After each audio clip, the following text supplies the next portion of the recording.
Hello friends, welcome back to my channel. அனைவருக்கும் மிகப்பெரிய வணக்கம். இன்றைக்கி எதை பற்றின வீடியோ அப்படின்னு சொல்லி பார்த்தீங்கன்னா, கருவில் இருக்கக்கூடிய உங்கள் குழந்தைகிட்ட எப்போ பேசணும், எப்படி பேசணும், எந்த மாதத்துலேருந்து பேசணும் அப்படின்றத இந்த வீடியோவில் டீட்டெயிலாக சொல்லியிருக்கேன்.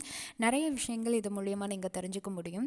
அது என்னன்னு தெரிஞ்சுக்கிறதுக்கு வீடியோவை கடைசி வரைக்கும் பாருங்கள். நம்ம சேனலை ஃபர்ஸ்ட் டைம் பார்க்குறீங்கன்னா சேனலை ஃபாலோ பண்ணிக்கோங்க. நிறைய இன்ட்ரெஸ்டிங்கான விஷயங்கள் உங்களுக்காக நம்ம சேனலில் காத்துட்ருக்கு. பொதுவாக நம்ம ப்ரெக்னன்சி பாசிட்டிவ் பண்ணதுக்கப்புறம் நிறைய க்யூரியாசிட்டிஸும் நிறைய எக்ஸைட்மெண்ட்ஸும் இருக்கும். ஏன்னா நம்ம குழந்தை நம்ம வயிற்றில் இருக்கிறப்ப அதோடைய ஃபீல் அப்படிங்கிறதே வேறு மாதிரி இருக்கும். அதை உணர்வுபூர்வமாகவும் அண்ட் கொஞ்சம் கொஞ்சமாக ஒவ்வொரு மாதத்துலேயும் வயிறு இன்க்ரீஸ் ஆகிறப்ப உங்களையே அறியாமல் உங்கள் குழந்தைகிட்ட நிறைய விஷயங்கள் பேச ஆரம்பிப்பீங்க. எல்லாருக்குமே உங்கள் குழந்தையோட கான்வர்சேஷன் பண்ணணும்னு சொல்லிட்டு வயிற்றில் குழந்தை இருக்கிறப்பயே நிறைய விஷயங்கள் தோன்றிடும். அப்படி தோன்றப்ப உங்கள் குழந்தைகிட்ட நீங்கள் எப்போலேருந்து பேசணும் அப்படின்னு சொல்லி கேட்டிங்கன்னா, கரெக்டாக உங்களுடைய ப்ரெக்னன்சி மந்த் அப்படிங்கிறது செகண்ட் ட்ரைமஸ்டரில் என்ட்ரியான ஒரு 5வது 6வது மாதங்கள்லேருந்து நீங்கள் தொடர்ச்சியாக பேச ஆரம்பிக்கணும். அதுவும் கப்புள்ஸாகவே நீங்கள் பேச ஆரம்பிக்கணும்.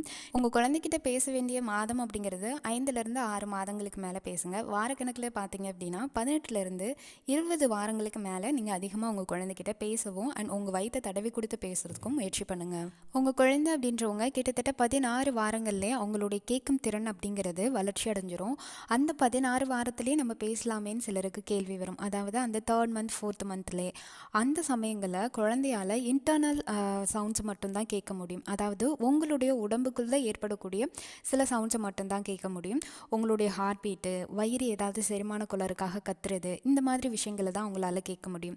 அதுக்கப்புறம் தான் கொஞ்சம் கொஞ்சமாக வெளியிலேருந்து வரக்கூடிய சவுண்ட்ஸ்க்கு அவங்களால கேட்க முடியும். அதுக்கப்புறம் அந்த சவுண்டுக்கு ரெஸ்பான்ஸ் பண்ணுறதுக்கும் முடியும். அதனால தான் 5வது மாதங்கள்லேருந்தே நீங்கள் அதிகமாக உங்கள் குழந்தையோட கான்வர்சேஷன் பண்ணுறப்ப உங்கள் குழந்தை உங்களோட வாய்ஸை ரொம்ப ஐடென்டிஃபை பண்ணிவிட்டு ஆஃப்டர் டெலிவரிக்கு அப்புறம் உங்கள் குழந்தை வெளியில் வந்ததுக்கப்புறம் உங்களோட வாய்ஸை கேட்டாலே காம் டவுன் ஆகிற அளவுக்கு உங்கள் குழந்தை டெவலப் ஆகுவாங்க. ஏன்னா குழந்தையுடைய மூளை வளர்ச்சி அப்படிங்கிறது உங்கள் வயிற்றுலேருந்து கிட்டத்தட்ட 9th மந்தில் தான் என்ட்ரி ஆகும். ஆனால் நிறைய விஷயங்களை அவங்க அப்சர்வ் பண்ணி அதில் ஸ்டோர் பண்ணுறதுக்கும் ஆரம்பிச்சிடுவாங்க உங்கள் குழந்தை அப்படின்றவங்க. நீங்கள் 5 மாதங்கள்லேருந்து தொடர்ச்சியாக உங்கள் குழந்தைகிட்ட பேசுகிறது, வயிற்றை தடவி கொடுத்து லைட் மசாஜ் பண்ணுறது, இந்த மாதிரி விஷயங்கள் உங்களுக்கும் உங்கள் குழந்தைக்குமான ஒரு கனெக்டை உருவாக்கும். இது எல்லாத்த விட உங்கள் குழந்தை சேஃபாக பாதுகாப்பாக உணர்றதுக்கு வாய்ப்பு இருக்குது. எப்படி பேசணும் அப்படின்னு சொல்லி கேட்டிங்கன்னா, நாளடைவில் அதாவது ஒவ்வொரு நாள்லேயும் நடக்கக்கூடிய விஷயங்களை பேசணும். நான் இன்றைக்கி இந்த சாப்பாடு சாப்பிட்ருக்கோம், உனக்கு பிடிச்சிருக்காடா தங்கம் அப்படின்னு சொல்லி பேசணும். ஒரு நிக் நேம் அப்படிங்கிறது உங்கள் குழந்தைக்கு வச்சுட்டு பேசணும். ஏன்னா நீங்கள் எந்த அளவுக்கு அதிகமாக உங்கள் குழந்தையோட கான்வர்சேஷன் பண்ணுறீங்களோ குழந்தையோட செவி புலன் அப்படிங்கிறது வளர்ச்சி அடையும். குறிப்பாக பிரைன் டெவலப்மெண்ட் நல்லாவே வளர்ச்சி அடையும்.